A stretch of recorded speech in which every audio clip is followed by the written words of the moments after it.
This is my last video for today, and it's going to be another review, and it's on the Chanel Matte Lumière foundation. I can buy this from Boots and department stores in the UK. I'm not sure where you can buy it in the US, but anyway, I'll get started. So the packaging is glass with a plastic top. It has a little Chanel logo, which is quite cute. My problem with the packaging is not the fact that it has a pump, because I love the fact that it has a pump. It's incredibly useful and it's much more hygienic than the NARS foundations. The point is that the hole on the pump is really small, so it does get clogged easily. But the packaging is pretty attractive, pretty sleek, but it is heavy. So I have this in the shade number 5, Fayence, which I think is a porcelain or something like that. In French it means like it's a brand of earthenware. So, and there's only pretty much 6 shades in the UK that we can get in this, which is really disappointing. Added to the fact that this product only has 12 months worth of shelf life, which if you like to chop and change with your foundation as I do, then it's not that good, because it doesn't last very long at all. However, it's a really thick foundation. I'll show you the consistency on my hand. Yep, see? Doesn't really run that much. It's certainly not as runny as the NARS Sheer Glow. It's medium coverage. It blends really easily. Whee! It's really hard to blend when I can't see anything. It's medium coverage. If you use one squirt, that's enough for your whole face. It's really quite thick and quite good. It is buildable, however, so you can build more and more up on your face without looking cakey, which is a really good thing about this foundation. It does not look cakey on me at all. The scent of the foundation is kind of like sunscreen to me. It's not unpleasant, it's really unobtrusive. In fact, someone had mentioned that it smelled really offensive on Makeup Alley. God, someone's rattling through my car park there.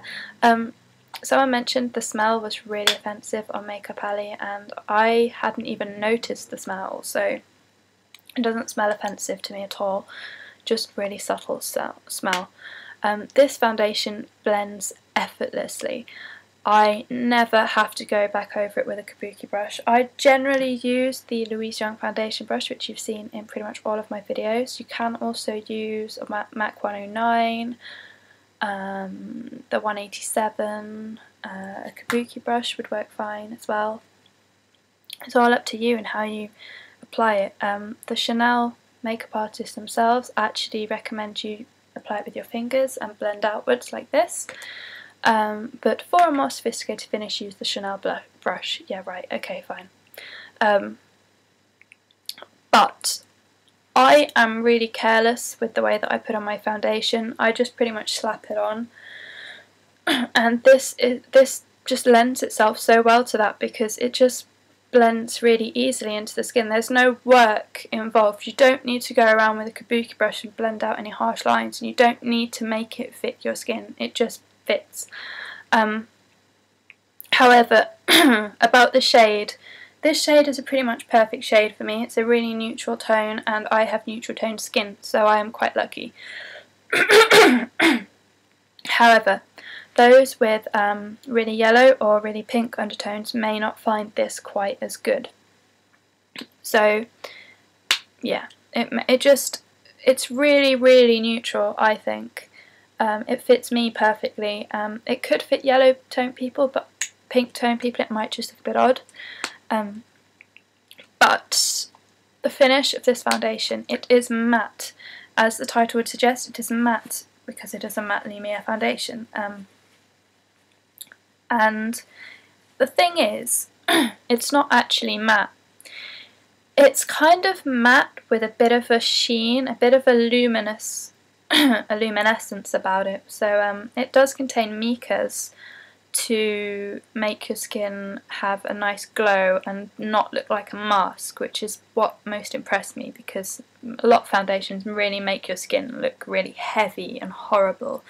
But this is just really light, and it just makes your skin look really nice.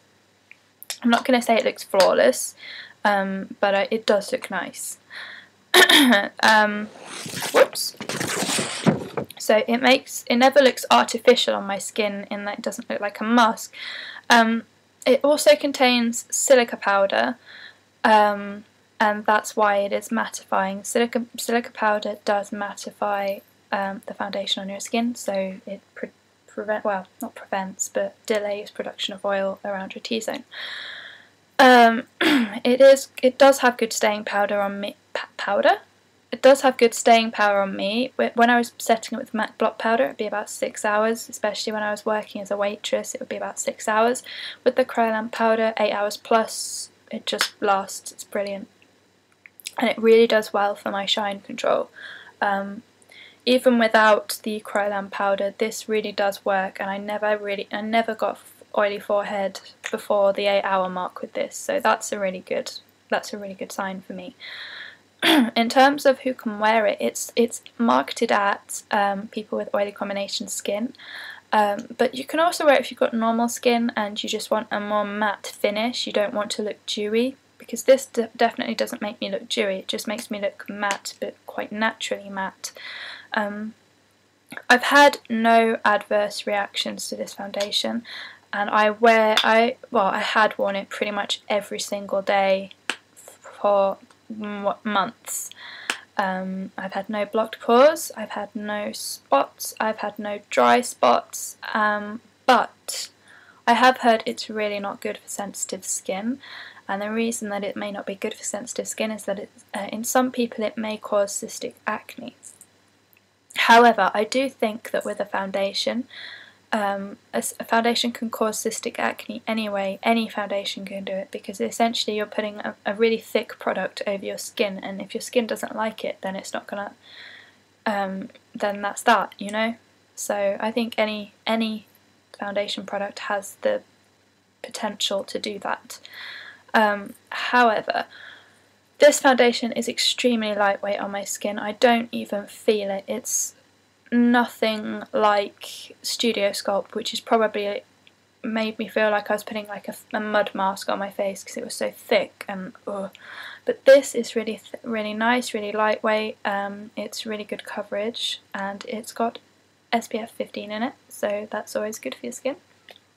The price in the UK is £28. I think I paid £25 for this, so they must have rocketed the price up a bit, but it's a really expensive foundation. But it is good. It is a good foundation. To conclude my thoughts, the colour range really pisses me off. There's a limited colour range in the UK. We only have 6 shades. I mean, we have so many different skin tones. I mean, 6 shades is not acceptable. One size will not fit all. So I think that's the thing that annoyed me the most about this product. It's a good everyday foundation, however. It doesn't take much effort to blend. I can literally just slap it on with my fingers or a brush and I'm good to go. It's It's got good coverage without making your face look flat, and it's got good staying powder. Oh, why do I keep saying that? It's got good staying power. However, will I be buying it again? No. The reason I won't be buying it again is because I'm a bit bored of it now, and I really want to try the Giorgio Armani Luminous Silk Foundation.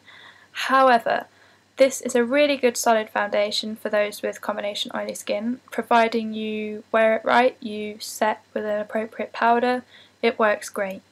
I don't wear this with a primer, so I can't personally comment on that. I prefer not to use a primer on my oily combination skin because it just makes it much worse. So I don't wear this with a primer and it stays fine. I find actually primer makes my foundation slide off much quicker, so it's up to you if you do or not. But suffice to say, this is a really good product. It's really dependable. It's really good for every day. Yeah, it's a good product, Chanel. Thumb up.